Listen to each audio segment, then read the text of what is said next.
معزز طلباء بھائی، دیگر حاضرین، معزز سامعین، السلام علیکم ورحمۃ اللہ وبرکاتہ۔ ماہانہ درس قرآن مجید کی یہ محفل پاک جو نومبر کے مہینے میں میلاد مصطفیٰ صلی اللہ تعالیٰ علیہ وآلہ وسلم کے حوالے سے ہم نے اس پروگرام کو منعقد کیا۔ اب دعا کیجیے اللہ کریم اس انتظام کو اور ہم سب کی حاضری کو اپنے دربار میں شرف قبولیت عطا فرمائے۔ مہینہ اگرچہ ربیع الثانی شریف کا شروع ہو گیا ہے، لیکن اہل سنت و جماعت ہونے کے ناطے ہمیں تو کوئی مسئلہ نہیں، محفل ذکر رسول کی کرنی ہے۔ مہینہ ربیع الاول شریف کا ہو چاہے ربیع الثانی شریف کا ہو، سلسلہ یہی ہے کیلو کال کا کہ ہوتی رہے ثنا تیرے حسن و جمال کی۔ یہ ہماری شوق اور ہماری محبت وقت کی پابند نہیں۔ علامہ اقبال نے کہا تھا نا کہ یہ نغمہ فصل گل و لالا کا نہیں پابند، بہار ہو کے خزاں لا الہ الا اللہ۔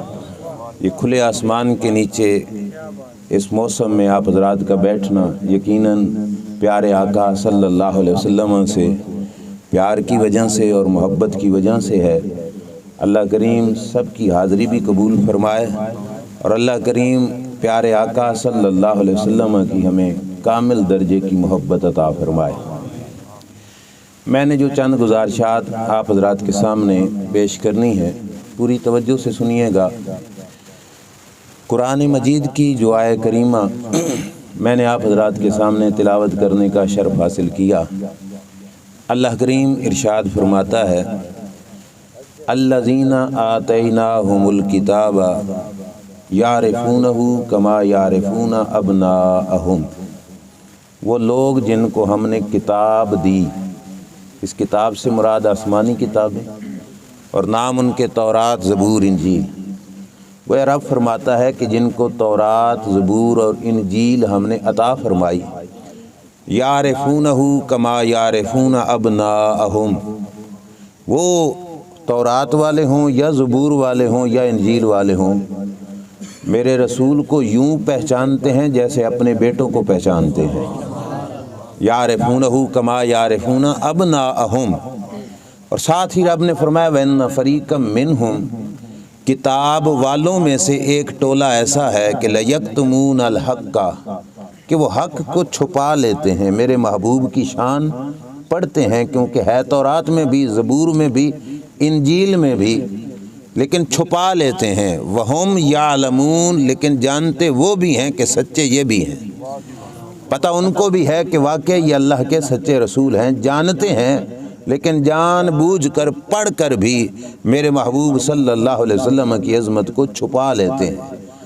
اللہ کریم نے اس آیت کے اندر دو ٹولوں کا ذکر کیا، ایک وہ جو پہچانتے ہیں، اور پہچانتے بھی کس درجے کا ہیں، جیسا کہ اپنے بیٹوں کو پہچانتے ہیں، اور ایک وہ جو جانتے ہیں لیکن جان بوجھ کر حق کو چھپا لیتے ہیں۔ ان دو گروہوں کا رب ذوالجلال نے ذکر کیا، بتا دیا، لیکن یہ نہیں فرمایا کہ یہ دونوں کامیاب ہیں، نہ یہ کہا کہ ان میں سے کوئی ایک کامیاب ہے۔ کامیابی ان دونوں کو نہیں ملے گی۔ جس نے جانا جان کر چھپا لیا وہ بھی کامیاب نہیں، جس نے جانا پھر پہچانا وہ بھی کامیاب نہیں۔ مولا کامیابی کس کو ملے گی؟ فرمایا صرف جاننے سے بھی کام نہیں بنے گا، صرف پہچاننے سے بھی کام نہیں بنے گا، کام بنے گا میرے محبوب کو ماننے سے بنے گا۔ جاننے سے بھی نہیں ملے گا، نہ پہچاننے سے، کام اس کا بنے گا جس نے جانا، پہچانا اور پھر مانا۔ میرے رسول صلی اللہ علیہ وسلم کا جاننے والا تو ابو جہل بھی تھا۔ ابو جہل کے الفاظ یہ کتابوں میں موجود ہیں کہ ابو جہل کہا کرتا تھا اِنَّا نَحْنُ نَعْلَمُ أَنَّ مُحَمَّدًا صلی اللہ علیہ وسلم نبی۔ ابو جہل کے یہ الفاظ ہیں کہ انا نحن نعلم ان محمدن صلی اللہ علیہ وسلم نبی، کہ بے شک ہم جانتے ہیں کہ محمد مصطفیٰ صلی اللہ علیہ وسلم اللہ کے نبی ہیں۔ جانتا تو وہ بھی تھا کہ یہ نبی ہیں، لیکن ساتھ کیا کہا کہ ہم مانتے نہیں۔ ابو جہل کامیاب ہوا؟ کامیاب جاننے سے نہیں ہونا، نہ کامیاب پہچاننے سے ہونا ہے۔ کامیاب وہ ہوگا جو اللہ کے رسول کو مانے گا۔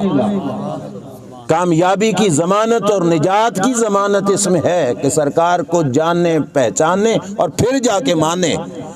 اب ماننا کیسے ہے، ان کو کتنا ماننا ہے، کیسے ماننا ہے؟ میں آپ کے سامنے ایک بات کہہ دوں، ہماری کھوپڑی میں جو دماغ ہے وہ چھوٹا ہے، جو عظمت رب نے اپنے یار کو عطا فرمائی وہ بہت بڑی ہے۔ سوچ اللہ، نعرہ رسالہ، نعرہ تحقیق، نعرہ حیدری، نعرہ غوثیہ، عظمت مصطفیٰ، مرشدی اطار پر۔ ہماری کھوپڑی میں دماغ چھوٹا ہے، رسول اللہ کی عظمت بڑی ہے۔ دماغ میں بیٹھے ہم پورے جہان کو سوچ نہیں لیتے، بولیے سارا جہان خیال ہی تو کرنا ہے، سارا جہان سوچ لیتے ہیں۔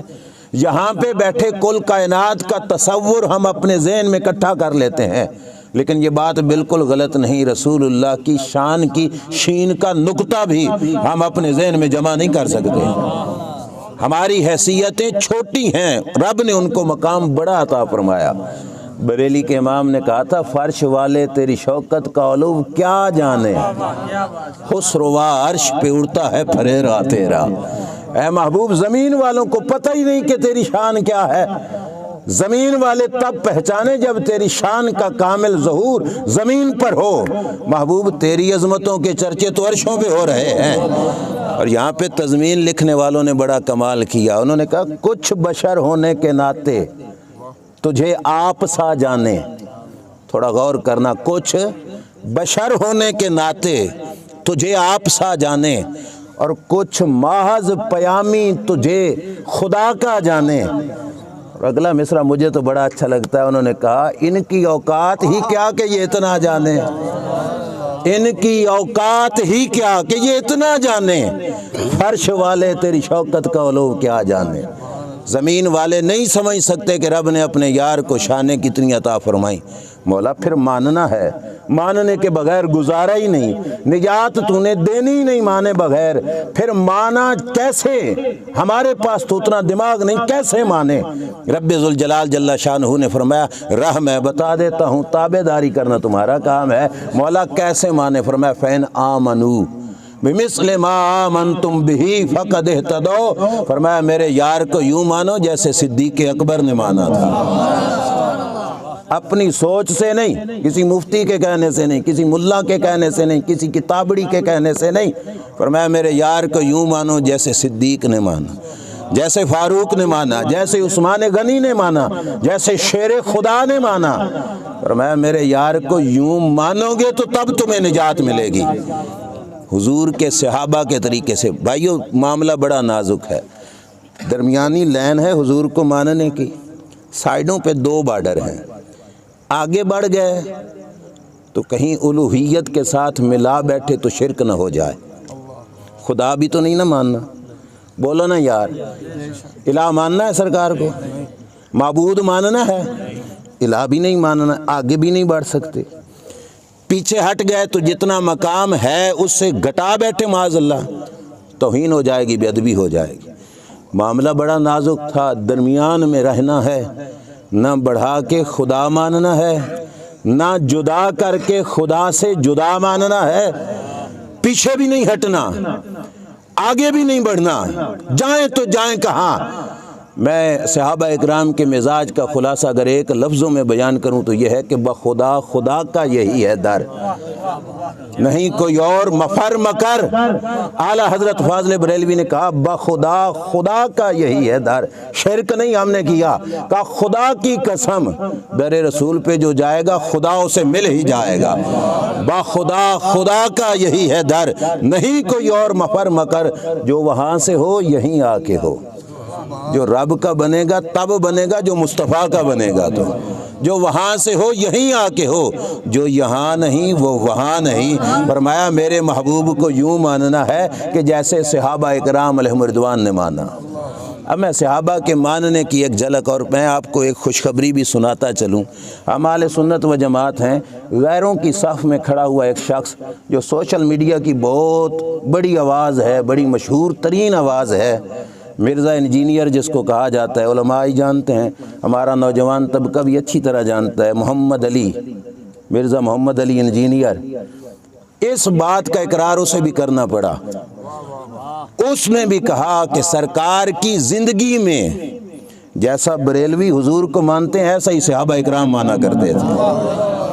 یہ اس نے کہا کہ زندگی پاک کے اندر جب سرکار ظہری حیات میں زندہ تھے، صحابہ یوں ہی مانتے تھے حضور کو جیسے آج کے بریلوی حضور کو مانتے ہیں۔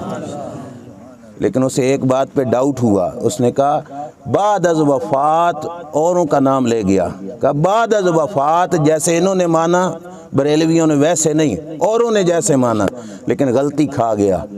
بعد از وفات جیسے حضور کو صحابہ نے مانا ویسا ہی اللہ کے فضل سے ہم مانتے ہیں، اللہ کی قسم۔ وصال شریف کے بعد جیسا صحابہ نے مانا ویسا ہی ہم مانتے ہیں۔ میں حدیث پیش کرتا ہوں مسلم شریف کی، میرے کریم آقا صلی اللہ علیہ وسلم کا وصال شریف ہو گیا۔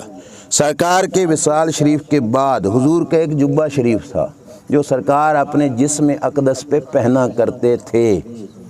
جبہ سمجھتے ہو نا؟ جبہ حضور علیہ الصلوۃ والسلام پہنا کرتے تھے، سرکار کا تھا، وصال ہو گیا۔ بعد از وصال حضور کا جبہ شریف سنبھال کے کس نے رکھا؟ ام المومنین سیدہ طیبہ طاہرہ صدیقہ کائنات حضرت عائشہ صدیقہ رضی اللہ تعالی عنہا نے۔ حضرت عائشہ کے پاس حضور کا جبہ رہا، انہوں نے بطور تبرک سنبھال کے رکھا۔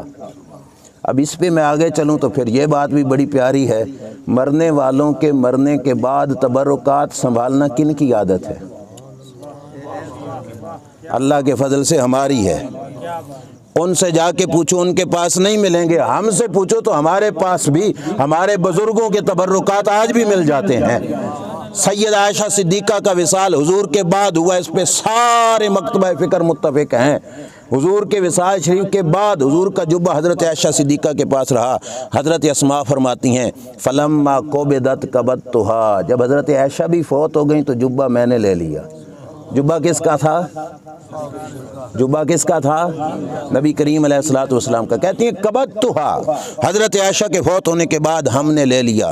جبہ کرنا کیا تھا؟ انہوں نے کہا کان النبی صلی اللہ علیہ وسلم یلبسها فنحن نغسلها للمرضى ونستشفی بها، کہا سرکار اس جبے کو پہنا کرتے تھے، ہم اس جبے کو حضور کے وصال کے بعد دھو لیا کرتے تھے، اس کے دھون والا پانی پی لیا کرتے تھے، رب بیماروں کو شفائیں عطا فرما دیتا۔ سرکار کی آمن، سردار کی آمن، سالار کی آمن، مختار کی آمن، غمخوار کی آمن، تاجدار کی آمن، حضور کی آمن، نور کی آمن، غیور کی آمن، اس نور کی آمن، رسول کی آمن، مقبول کی آمن، آمنہ کے پھول کی آمن، والدہ بطول کی آمن۔ آپ کو سمجھ آئی؟ جبہ سنبھالا، صرف سنبھالا نہیں، جبے کو دھوتی تھیں اور دھو کر اس جبے کا پانی بیماروں کو پلاتی تھیں، اور اس پانی کے صدقے سے رب بیماروں کو شفائیں عطا فرما دیتا تھا۔ اب مجھے بتاؤ، پانی میں کچھ گھول کر پینا بیماریوں کے علاج کے لیے یہ عادت کن کی ہے؟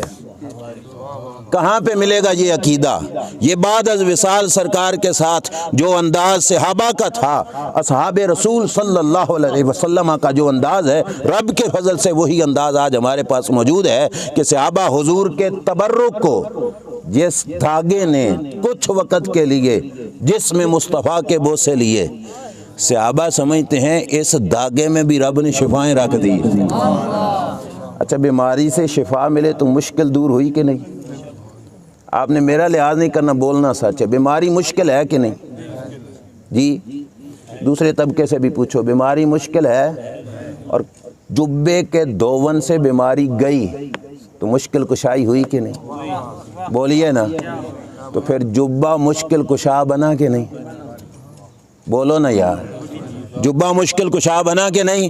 اور کن کا عقیدہ ہے کہ علی بھی مشکل کشا نہیں، اور کن کا عقیدہ ہے کہ حضور کے جسم سے لگنے والا دھاگا بھی مشکل کشا بن جاتا ہے؟ رب ذوالجلال کے فضل سے یہ عقیدہ ہمارا ہے کہ ہم نے بعد از وصال بھی حضور کو ویسا ہی مانا جیسے حضور کے صحابہ نے مانا۔ حضرت اسماء رضی اللہ تعالی عنہا اور صحابہ اکرام علیہم رضوان حضور کے جسم اقدس سے لگنے والے جبے سے بھی شفائیں لیتے تھے اور اللہ ان کو شفائیں عطا فرما دیتا تھا۔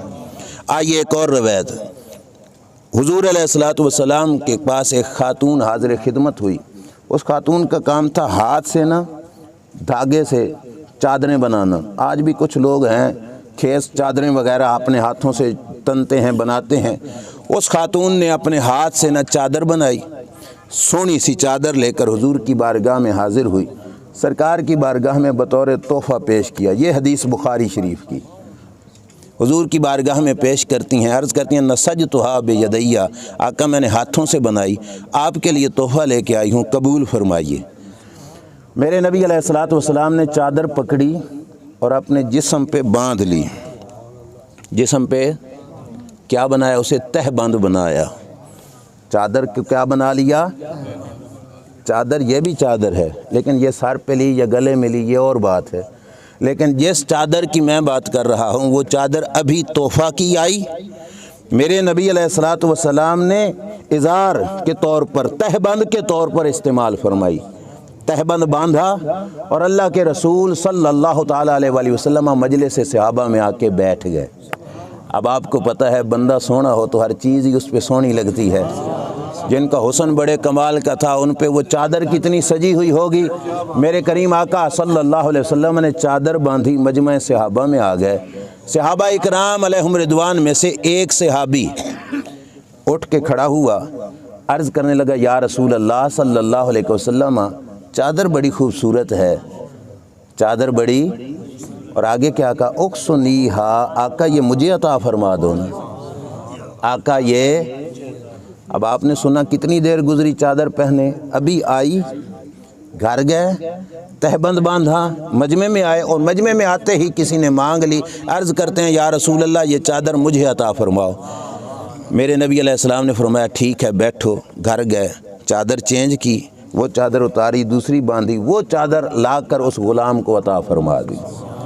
یہاں سے آگے نہ جاؤ تو یہاں پہ بھی عقیدہ ہمارا ثابت ہوا کہ نہیں، کہ منگتے خالی ہاتھ نہ لوٹے، کتنی ملی خیرات نہ پوچھو، ان کا کرم پھر ان کا کرم ہے، ان کے کرم کی بات نہ پوچھو۔ انہوں نے مانگا حضور سے، سرکار نے عطا فرمایا۔ اب اگلا ایک بات سنو، یہ صحابہ کا مجمع ہے پورے کا پورا۔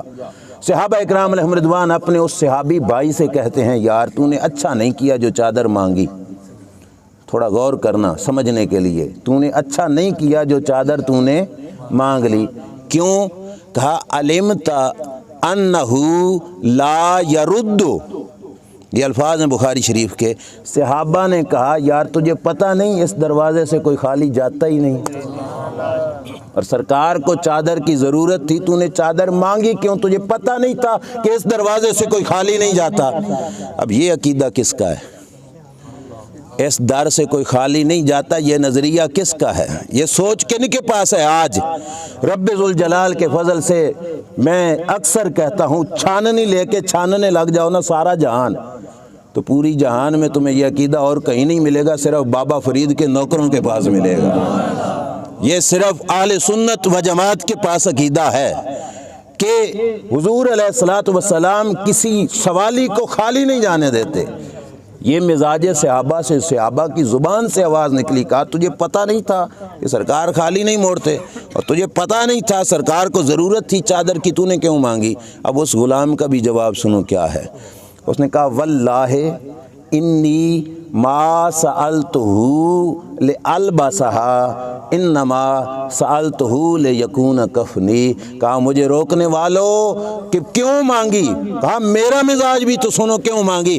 کہا میں نے یہ چادر اس لیے نہیں مانگی کہ گرمیوں میں پہنوں گا یا سردیوں میں پہنوں گا، نہ میری یہ سوچ نہیں تھی۔ کہا کیوں مانگی؟ کہا انما سألتہ لیکون کفنی۔ کہا اس واسطے مانگی ہے کہ موت ہر کسی پہ آنی ہے، کل میں مروں گا تو چادر مصطفیٰ کا کفن بنا کے لے کے جاؤں گا۔